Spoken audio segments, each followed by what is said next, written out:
Bien, bonjour.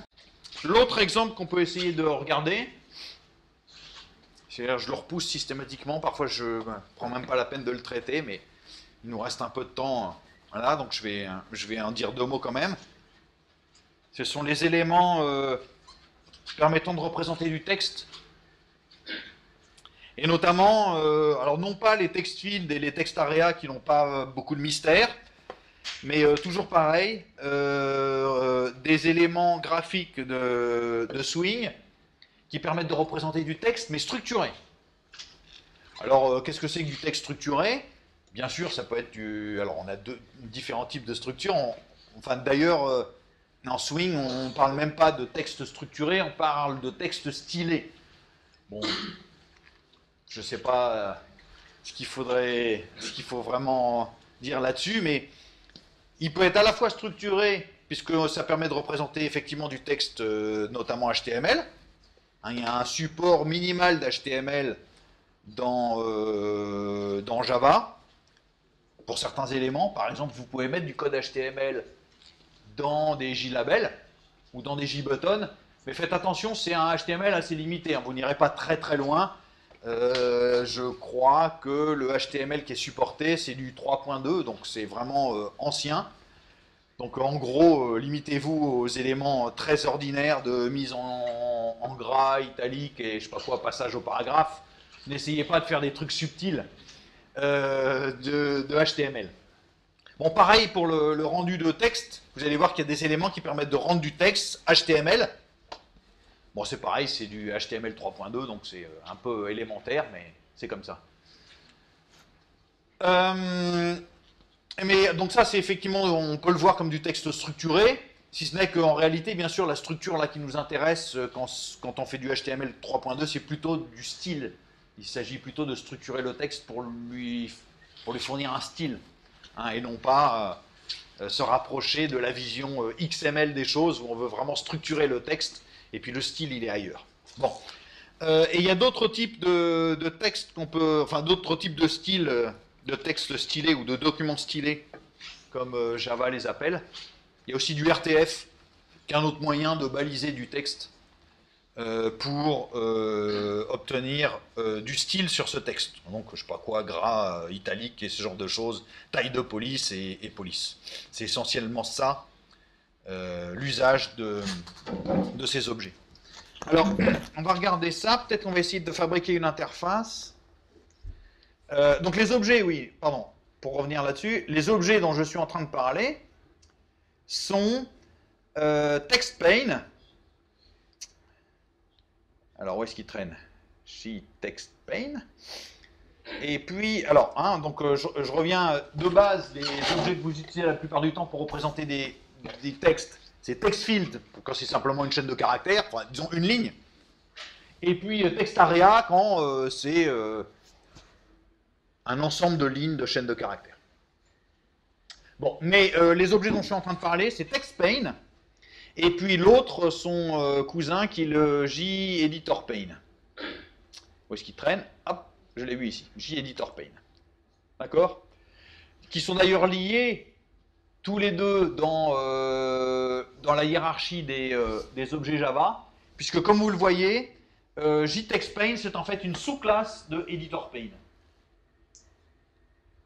D'accord?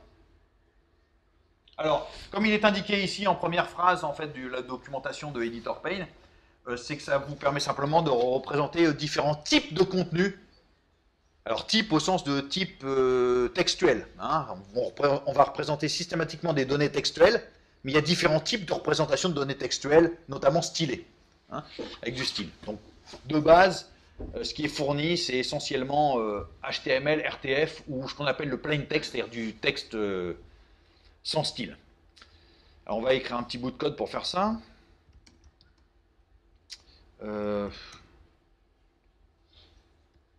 Texte exemple. Je crois que je ne l'ai jamais fait, donc je vais le faire ici. Ça va vous permettre de regarder les choses.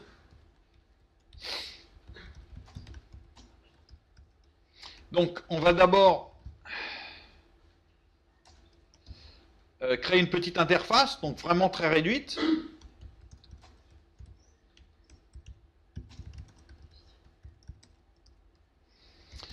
qui va simplement créer une fenêtre avec un text pane. Et on va voir ce que ça va donner. On verra qu'il y a déjà des petites choses à faire. Ça me permettra d'employer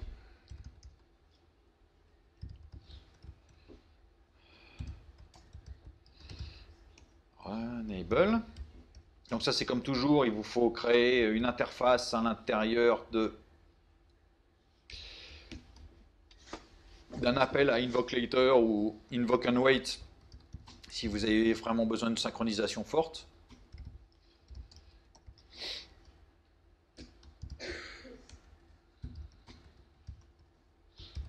Alors mon interface elle va être réduite simplement, hein, comme je l'ai dit, à une JFrame.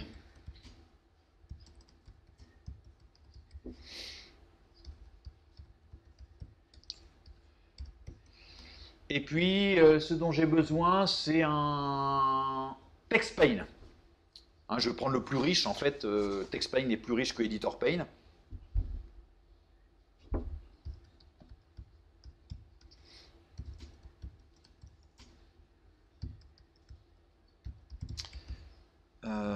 Voici. Donc, qu'est-ce qu'il suffit de faire?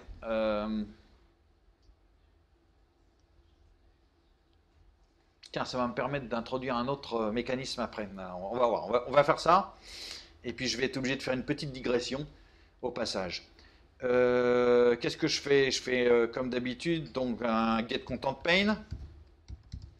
Dans le content pane, je rajoute TP. Donc mon text pane. Un coup de pack, un set visible.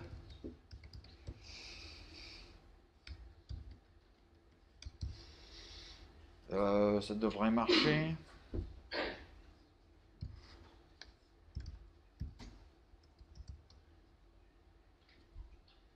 Oui, alors évidemment, j'ai fait aucun import, donc forcément, il va pas être content. Et qu'est-ce qu'il veut ici? C'est tout.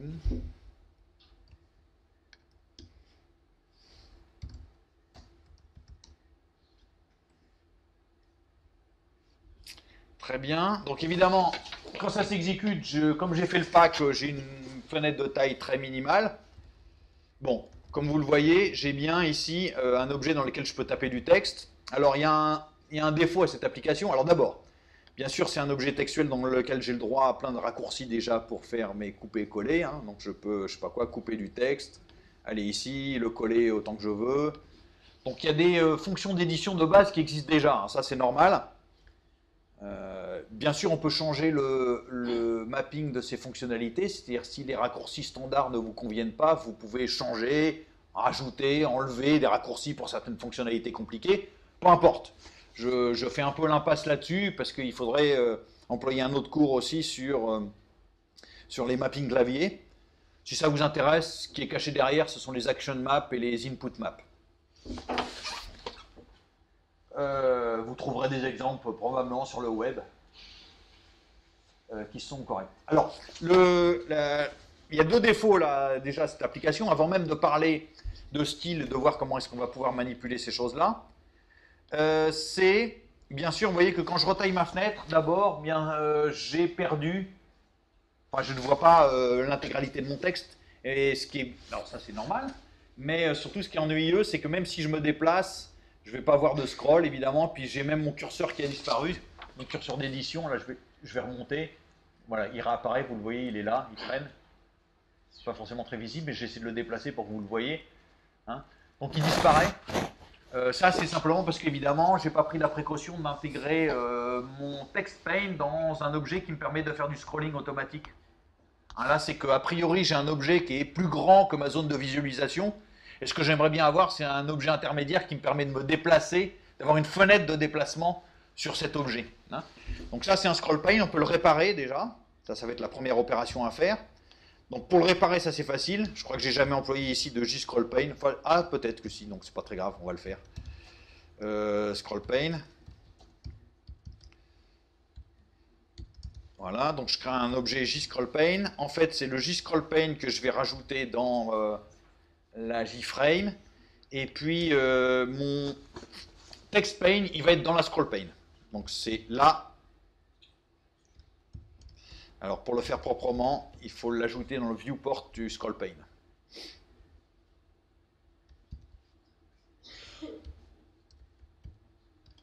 Donc j'ai ma JFrame.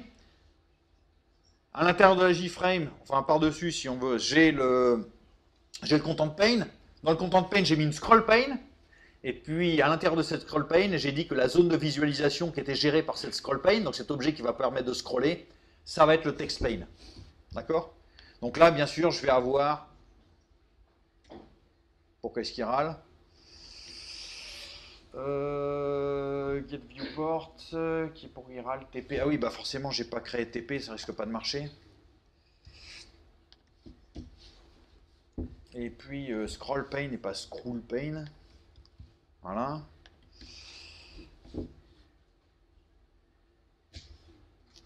Donc cette fois, si je tape du texte et que je retaille,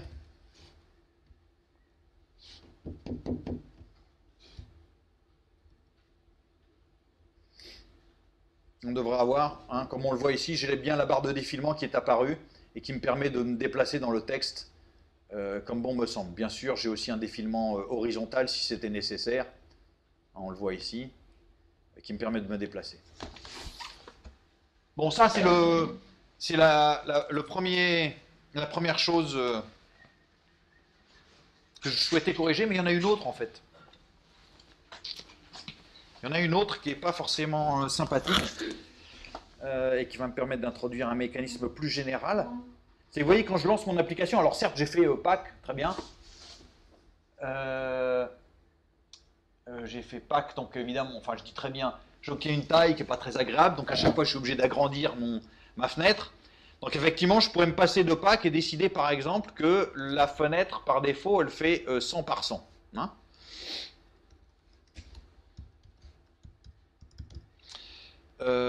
c'est pas set visible, c'est set size, et puis ça doit marcher. Mais, bon, très bien, ça veut dire qu'à chaque fois que je lance mon application, alors je vais mettre, j'ai mis 100 par 100, très bien.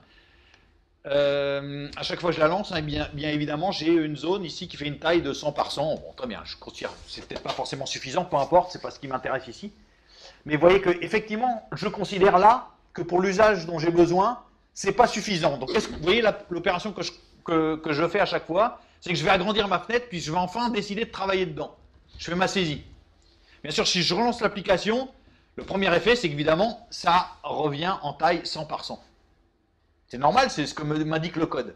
Moi, ce que j'aimerais bien, donc ça c'est peut-être la première chose, donc ça c'est ma digression, là j'oublie les objets texte parce que c'est un mécanisme plus général, c'est que vous retaillez votre éditeur de texte, hein, vous êtes sur votre IDE, je sais pas quoi, Eclipse, et quand vous le relancez le lendemain, vous vous retrouvez dans la même situation, les mêmes fichiers ouverts, les mêmes onglets, je sais pas quoi, enfin, la même taille, tout ce que vous avez pu déplacer, normalement vous le retrouvez dans le même état. Comment faire ce genre de choses? Alors le mécanisme le plus général, c'est que j'ai simplement besoin de stocker des informations relatives à l'aspect, enfin, au fonctionnement de l'application. J'ai besoin de stocker quelle était la taille que l'utilisateur avait employée au moment où il a retaillé la fenêtre, de telle sorte que s'il a retaillé la fenêtre, c'est qu'il pensait que c'était mieux pour lui. Et donc j'aimerais bien que la prochaine fois qu'on relance l'application, eh bien cette fenêtre réutilise la taille. Alors vous allez me dire, ça c'est facile, je vais enregistrer dans un fichier les valeurs qui vont bien. Vous avez un mécanisme tout fait pour ça, en Java, hein, qui permet de gérer les préférences de vos applications. Donc je vais enregistrer dans ces préférences, par exemple, la taille de la fenêtre. Alors qu'est-ce qu'on va faire? Donc il y a une classe pour ça qui doit s'appeler Java Util Prefs. Voilà. Il y a un package fait pour faire ça. Java Util Prefs, pardon, j'enlève la souris. Java Util Prefs, qui permet justement de gérer une petite base de données, petite, je ne sais pas pourquoi je dis petit à chaque fois. Enfin, c'est pas non plus fait pour stocker des millions d'informations, mais donc il permet de stocker simplement des valeurs associées à des clés. Hein. dans des fichiers avec une représentation dont vous n'avez pas à vous préoccuper. Donc la classe qui permet de gérer ça, c'est la classe Preferences, qui est ici. Hein et bon, alors peu importe comment ça arrange là-dedans, vous avez une syntaxe pour représenter ça. En gros, ça va être, disons, ce qui est caché derrière, c'est essentiellement du XML, quelque chose qui ressemble à ça, en tout cas. Et puis, vous avez des méthodes, vous voyez, pour gérer ces fameuses préférences. Alors, vous avez essentiellement, ce qui est intéressant, ce sont essentiellement les méthodes put, qui vous permettent de stocker des valeurs à l'intérieur, et puis les méthodes get, qui permettent de récupérer des valeurs. Et puis vous avez évidemment put pour les types de base, c'est-à-dire booléen, double, float, int, long, il doit y avoir string quelque part, en dessous. Non, elle traîne. Si, non, pas string. Bon, très bien. Avec byte array, on s'en sort. Bah, si, vous avez le put tout bête. Hein. Le put string, c'est en fait le put tout bête. Il s'appelle pas put string, il s'appelle put. Donc, vous pouvez stocker comme ça des petites valeurs.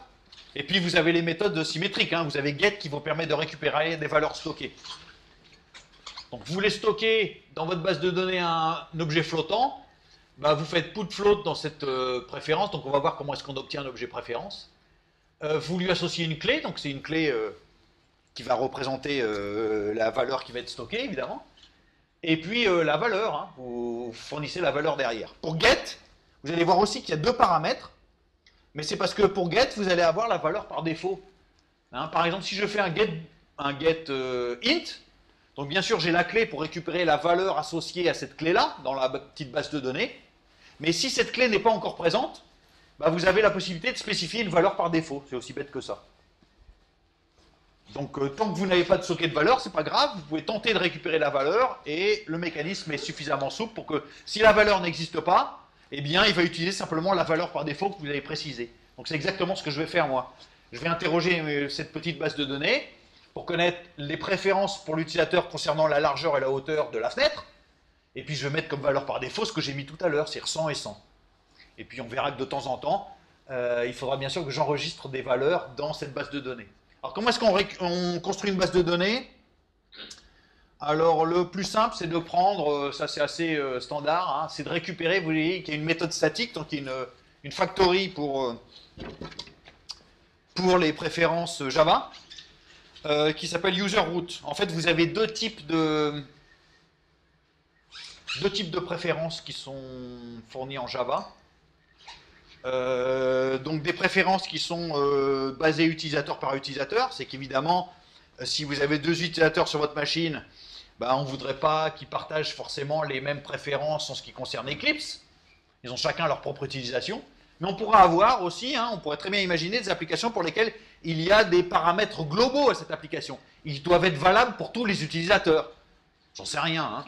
Peut-être un paramètre qui définirait un proxy pour le réseau, et donc il n'y a pas de raison que chaque utilisateur ait son propre proxy, il devrait pouvoir utiliser le même. Donc on a aussi la possibilité d'utiliser des préférences de type système, d'accord? Donc tout ce qu'on va utiliser, c'est les préférences user. Donc je vais simplement récupérer, comme vous le voyez, la base de données, enfin en tout cas les hiérarchies à partir de userRoot. Et puis quand on a fait ça, on va pouvoir ranger. Alors où est-ce que je vais le voir ici? Voilà, c'est dans Node. Les préférences vont être simplement stockées sous la forme d'un arbre en fait. Donc vous avez deux types d'arbres. Vous avez l'arbre des préférences système, et puis vous avez l'arbre des préférences utilisateurs. Pour chaque utilisateur, évidemment, vous avez un arbre comme ça. Hein. Mais pour un utilisateur donné, il voit que deux arbres. Système et puis user. Et à l'intérieur, en fait, vous avez une arborescence comme ça. Vous y mettez ce que vous voulez dans cette arborescence. Pas très important.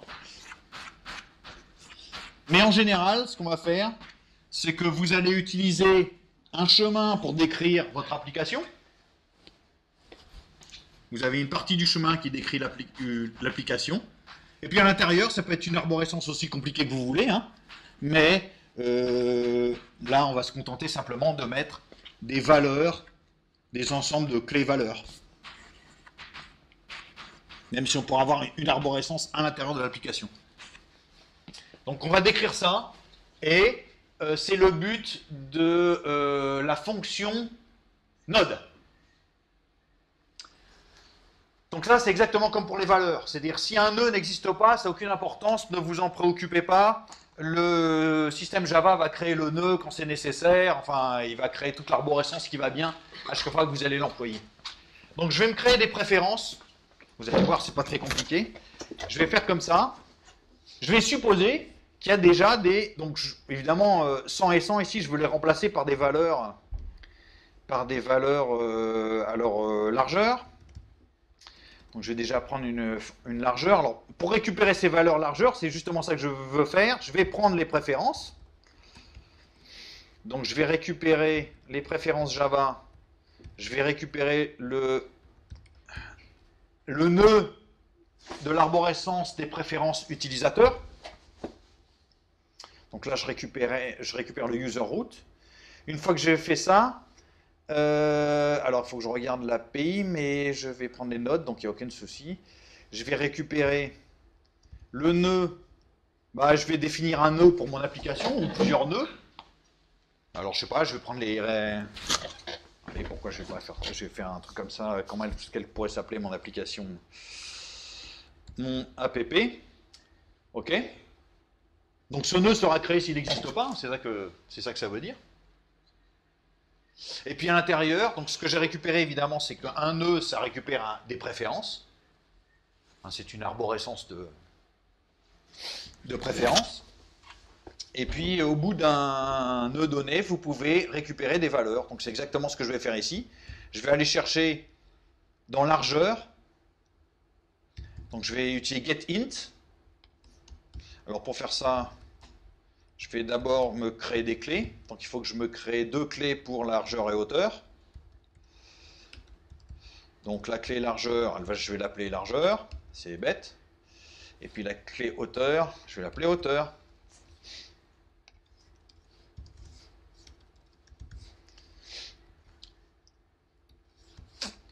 Avec un H, c'est mieux. D'accord ? Et donc c'est exactement ça ce que je vais faire ici, c'est-à-dire que quand je vais récupérer, je vais tenter de récupérer dans ces préférences la valeur pour la largeur. Et puis je vais dire que si jamais cette valeur n'existe pas, je vais dire c'est 100. S'il y en a une, tant mieux, s'il n'y en a pas, ce sera 100. Donc je vais faire pareil pour hauteur.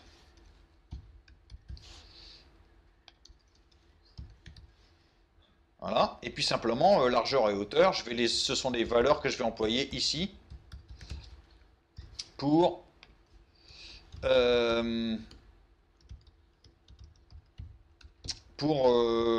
spécifier la largeur et la hauteur de ma fenêtre. Alors si je compile, string avec un S majuscule, évidemment, ça ne va rien changer pour l'instant. J'ai toujours 100 par 100, c'est normal. Je n'ai nulle part, aucun code n'a créé les préférences, mon app avec la valeur largeur qui vaut autre chose que 100, etc. Donc là, quand le système tente d'interroger la base de données des préférences, alors je reste vague sur où est-ce qu'elle est cette base de données des préférences. C'est très dépendant du système. Sur mon Mac, je vous montrerai où c'est, mais sur un Linux, c'est ailleurs, et sur un Windows, ce sera ailleurs, et sur un système truc-muche, ce sera encore ailleurs. Ça n'est pas spécifié par Java. Simplement, tous les systèmes ont des mécanismes pour ranger de telles valeurs. Je ne sais pas quoi, vous appelez ça des bases de registre, des fichiers de config, des fichiers de préférence, ou je ne sais pas quoi. Donc c'est externe à Java lui-même, mais il y a un mapping, Java sait faire le mapping. Donc en l'occurrence, cette base de données est interrogée, et puis on ne trouve ni mon app, et encore moins à l'intérieur de mon app, taille, largeur et hauteur. Donc c'est les valeurs 100 et 100 qui sont employées par défaut, bien sûr. Alors maintenant, ce que j'aimerais bien, c'est que quand je retaille mon application, quand je retaille comme ça, la valeur de la largeur et de la hauteur là soit justement stockée dans dans ma base de préférence. De telle sorte que quand je relance mon application, je vais retrouver ma taille. Alors comment faire? Alors ça c'est un des mécanismes, je crois que je n'avais pas illustré, mais je vous avais dit, ça fait partie des événements qu'on peut récupérer sur les différents composants. Donc la plupart disons, les éléments d'interaction sur lesquels je me suis focalisé dans ce cours, c'était essentiellement les événements sémantiques. Je clique sur un bouton, donc ça s'appelle une action, je sélectionne un élément dans un menu, j'appelle ça une action, etc. Mais il y a des éléments techniques, c'est-à-dire savoir si une fenêtre a été déplacée, s'il a été iconifié, si elle est ouverte, je sais pas quoi, si vous avez déplacé un composant, s'il est devenu invisible, ce genre d'événements propres à l'interface graphique peut générer évidemment des événements à l'intérieur de votre interface et de votre code, et vous pouvez en être intéressé. Donc si je retaille ma fenêtre, je peux faire en sorte que mon code reçoive l'événement, tiens, la fenêtre a été retaillée et voici sa taille. C'est aussi bête que ça. Donc c'est à ça que je vais m'attacher maintenant. Donc ces événements, alors j'oublie à chaque fois lequel c'est, mais l'événement ça doit être Component Listener, je pense. Voilà, c'est ça. C'est Component Listener. Dans Component Listener, comme vous le voyez, c'est comme son nom l'indique, c'est évidemment l'interface qui va permettre de construire un objet qui permettra de recevoir des événements de type Component Event. Et donc, comme son nom l'indique, évidemment, ça va opérer sur tous les composants. Et donc, on va pouvoir savoir, pour un composant donné, s'il a été retaillé, s'il a été déplacé, s'il est visible ou invisible. Enfin, s'il est rendu visible, donc s'il passe de invisible à visible, ou s'il passe de invisible, enfin bref, l'inverse. Ils sont les deux là. Donc évidemment, celui qui m'intéresse, c'est retailler. Moi, ce qui m'intéresse, c'est de savoir si quelqu'un a retaillé ma fenêtre. Donc JFrame est un composant. Donc je vais pouvoir lui attacher un component listener et puis capturer à l'intérieur de la méthode component resized la taille et puis la stocker dans ma base de données des préférences. C'est aussi trivial que ça. Donc je vais simplement tout mettre dans la même classe. Donc je vais dire que ça c'est un component listener. Et puis je vais simplement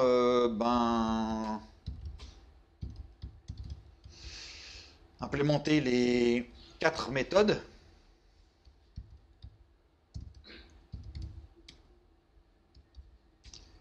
Alors les 4 méthodes, il y a resized, moved, on a dit, il y a shown et hidden. Ok, hidden. Ok, donc le seul qui m'intéresse, c'est évidemment component resize. Je me fiche de savoir que la fenêtre a été déplacée, c'est pas très important. Encore que je pourrais, hein. Je pourrais très bien essayer de stocker cette information et essayer de replacer la fenêtre au même endroit quand je relance l'application. Si l'utilisateur avait décidé de la mettre en bas à droite dans l'écran, je peux essayer de la replacer à cet endroit-là. Bon. Mais c'est pas ce que je veux faire ici. Donc qu'est-ce qu'il faut que je récupère? Simplement ici, je sais que... Alors, je vais simplement rajouter comme fonctionnalité à ma frame, évidemment, l'objet lui-même va écouter, l'objet texte exemple va écouter les événements de type component event. Et puis ici, j'ai plus qu'à récupérer, par exemple, hein, alors je vais juste les afficher pour l'instant, mais alors...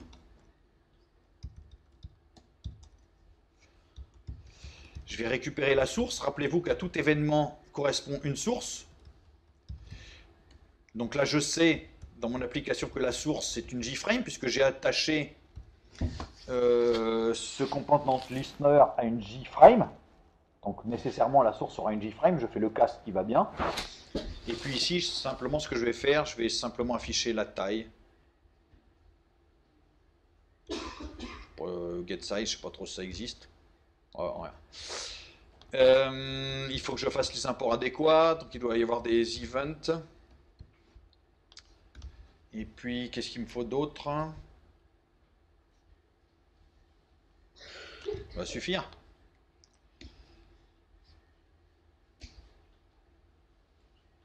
Donc comme vous le voyez, hein, quand je retaille la fenêtre, ici j'ai bien déclenché l'appel à la fonction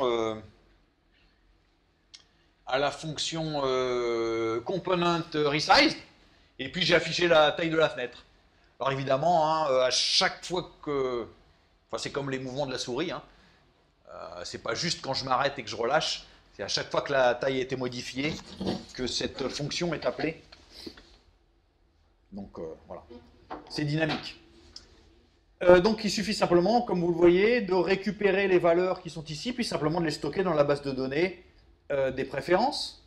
Donc je vais faire le même genre de choses que ce qui est fait ici, simplement ce que je vais les stocker cette fois. C'est-à-dire je vais stocker dans les préférences P qui sont ici, et ben, l'entier qui correspond à la largeur et la hauteur que je viens de récupérer.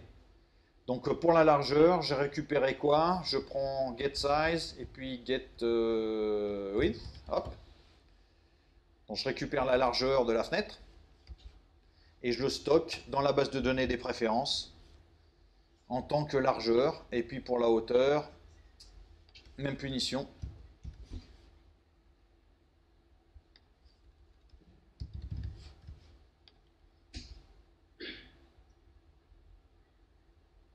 Alors pourquoi j'ai fait qu'est-ce qu'il y a? Ah oui, parce que c'est des doubles, alors on va les caster en entier.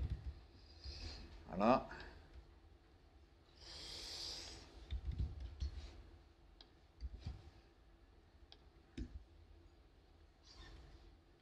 Donc cette fois, ça a été stocké dans la base de données, ce qui fait que si j'ai ma fenêtre, si j'ai retaillé ma fenêtre avec cette taille là, apparente là, qui est je sais pas combien, 1035 par 639, très bien. Si je quitte mon application, normalement je vais récupérer dans la base de données, hein, puisqu'à chaque fois que j'ai retaillé, rappelez-vous, ça a été stocké dans la petite base de données, je vais récupérer la taille qui était préexistante directement. D'accord? Donc évidemment, vous employez ce mécanisme-là maintenant pour stocker toutes les valeurs que vous voulez. Hein, vous voyez, c'est vraiment très simple. Créer un objet préférence via la factory, et puis simplement nommer les nœuds qui vont bien, et puis nommer les clés et associer des valeurs à ces clés. Rien de bien mystérieux. Alors on peut voir simplement que c'est... Alors où est-ce que ça a été stocké? Alors sur Mac, c'est stocké dans des endroits spéciaux.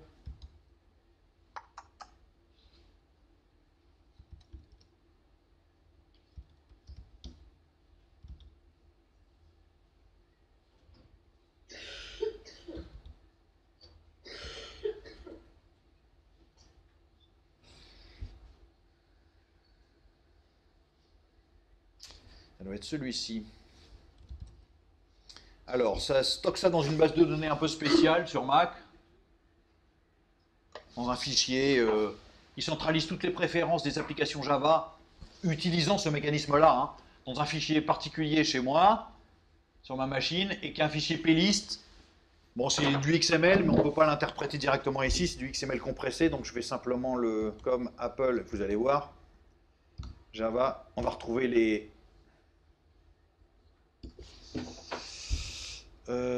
oui, évidemment, si je fais open, ça ne marche pas. Voilà, paf. Donc c'est une mini base de données, comme vous le voyez. Je ne sais pas si c'est très lisible, mais en gros, j'ai la racine de toutes mes...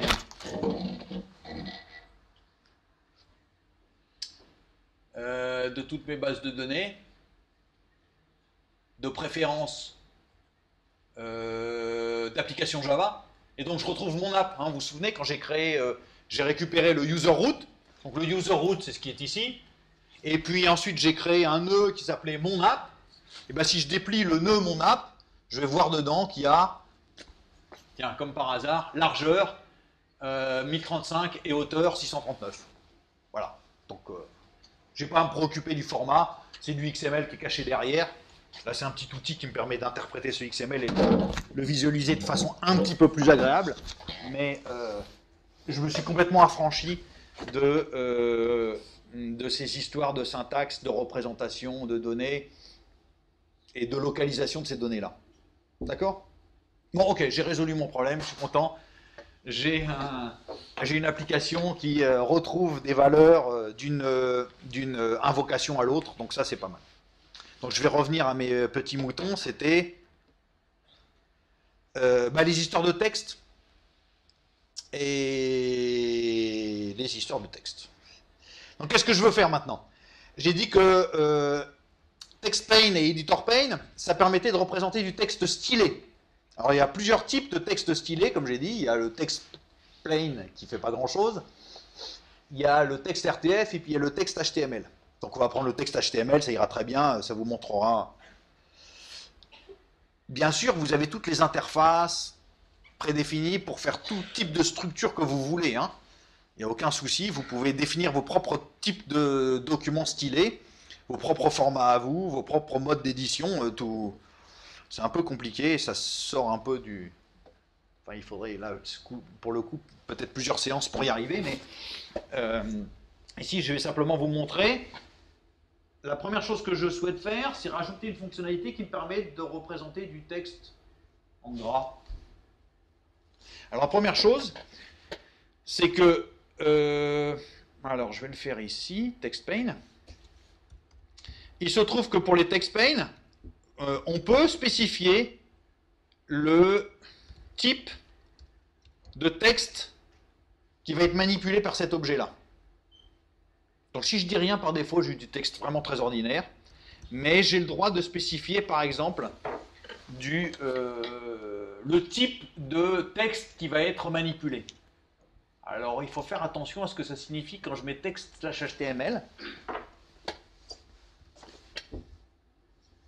Mais je vais le faire comme ça, je vais faire tp.setText. Et puis je vais mettre un truc tout bête. Hein. Qu'est-ce que je vais mettre bonjour. Je vais passer un paragraphe suivant. Et puis je vais mettre en gras au revoir. Ok. C'est du HTML 3.2.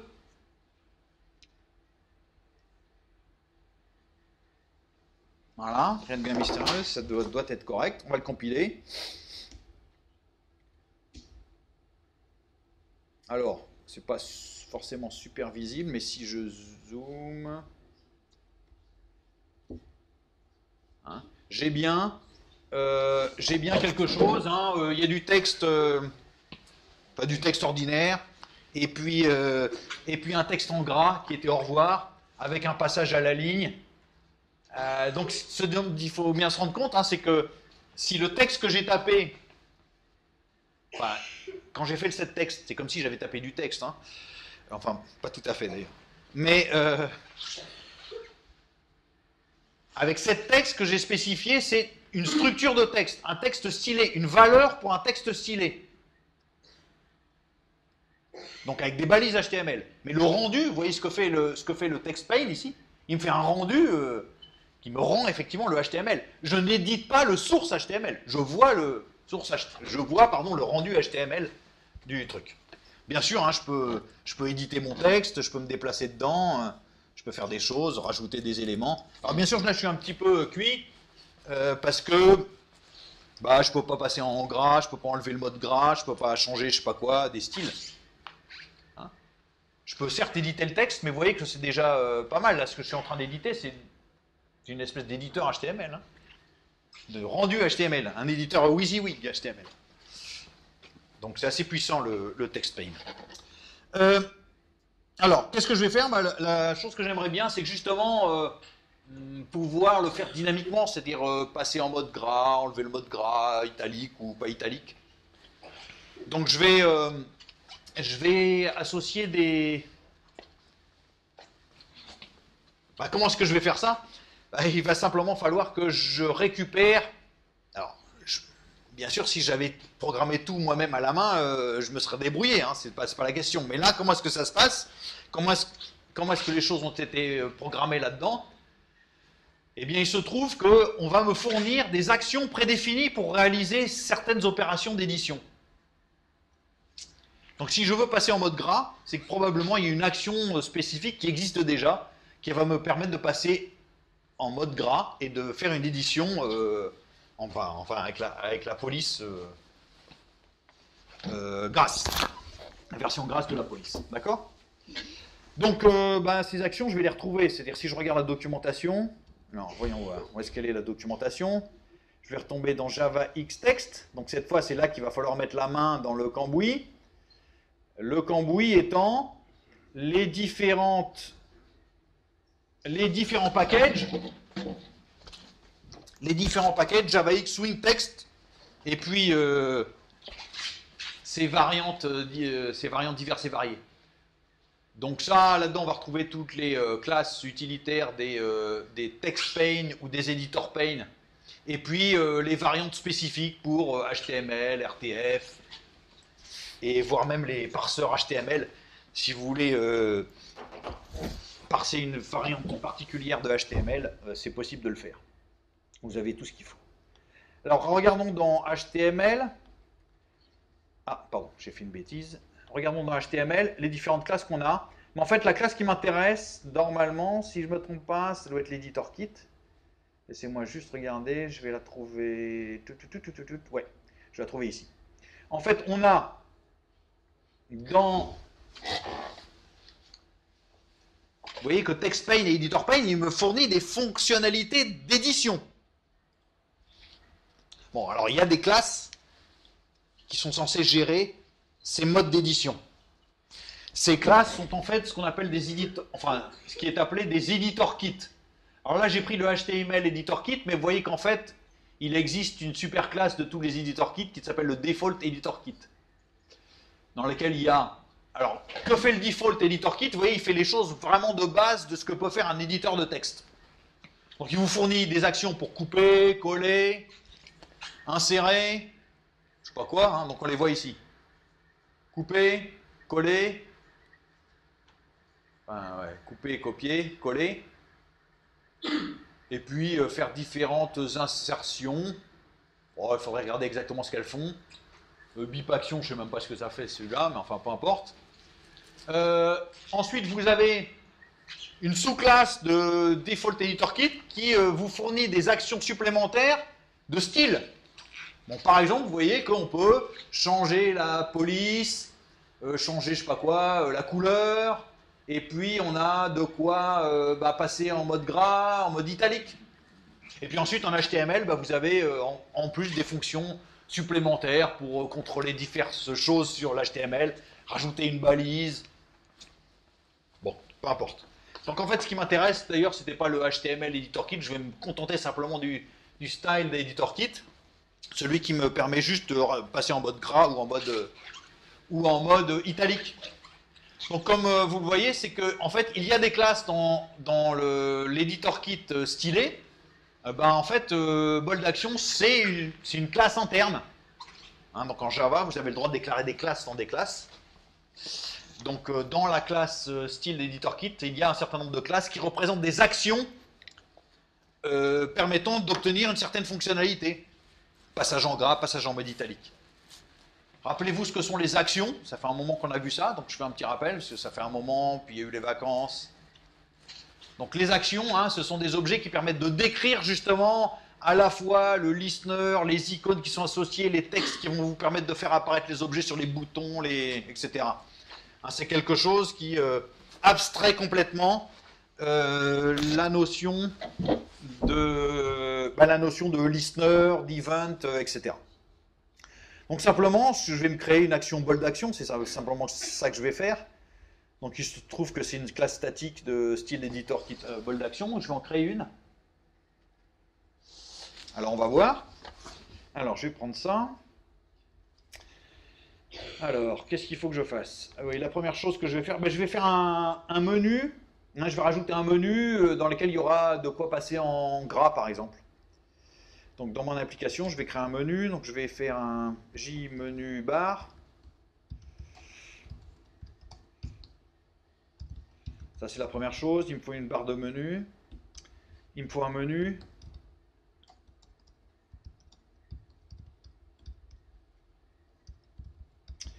Ok, c'est le menu édition.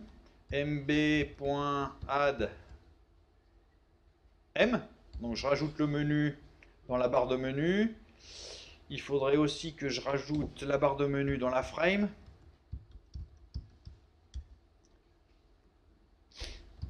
Ça c'est bon. Maintenant dans le menu, il faut que je rajoute une option qui me permet de passer en gras. Alors comment est-ce que je vais faire ça?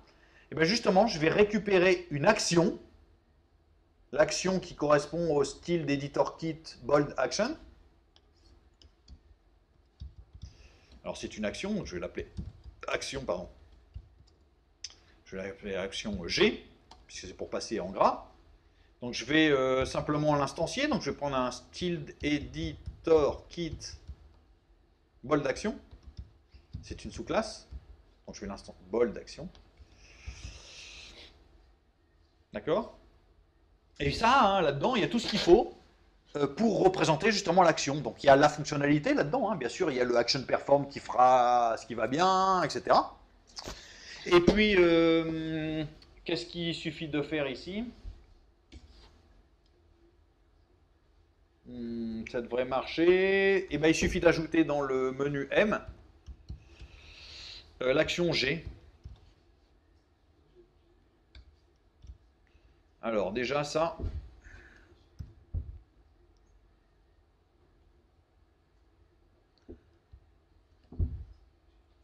Alors évidemment, il me faut importer ce qui va bien. Java X Swing texte.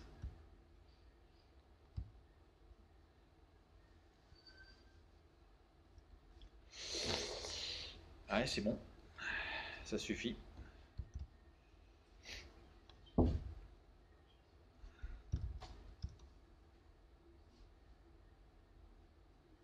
Donc j'ai un menu édition avec, comme vous le voyez, alors l'action, elle n'est pas forcément très sympathique, c'est-à-dire c'est une action par défaut, hein, donc le texte qui m'a fourni, c'est ce que m'a fourni le concepteur du style d'Editor Kit, hein, c'est tout. Donc il a appelé cette action-là font bold. Si ça me plaît pas, il aurait fallu que j'en fasse une sous-classe. Enfin, je crée ma propre action qui fait les choses correctement. Il n'y a aucun souci. Hein, j'ai tout à ma disposition pour le faire. Et alors,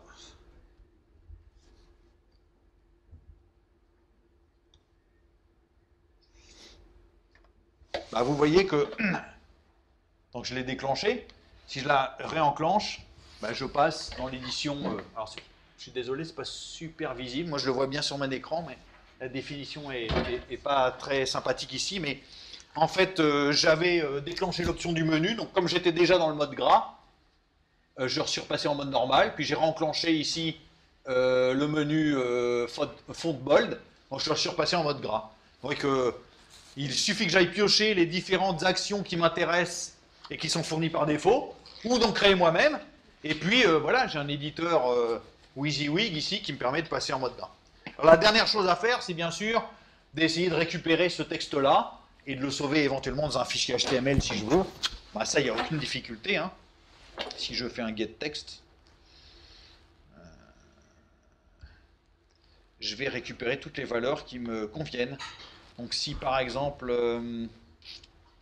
bah, je vais me rajouter une option dans le menu. Alors je vais prendre un J menu item. Je vais faire ça, désolé, c'est pas le truc le plus élégant du monde, mais peu importe.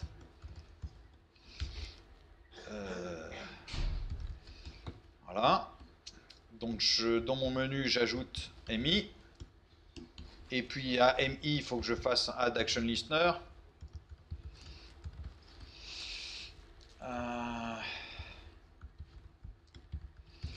Et ici, je vais récupérer simplement la valeur contenue dans le texte. Et on va bien voir que j'aurai... je vais y arriver.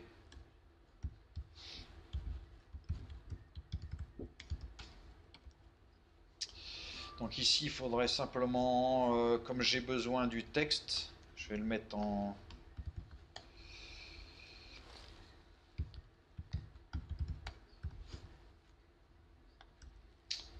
je vais le mettre en attribut, comme ça je l'aurai ici. Et puis simplement ici, je vais l'afficher à l'écran, hein, c'est tout. Hein. Si vous voulez l'afficher dans un fichier, si vous voulez l'écrire dans un fichier, libre à vous. Je vais simplement récupérer le texte. source.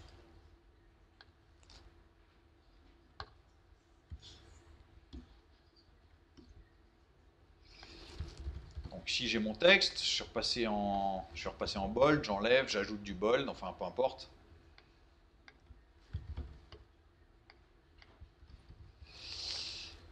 Si je fais voir, je devrais voir ici le code source.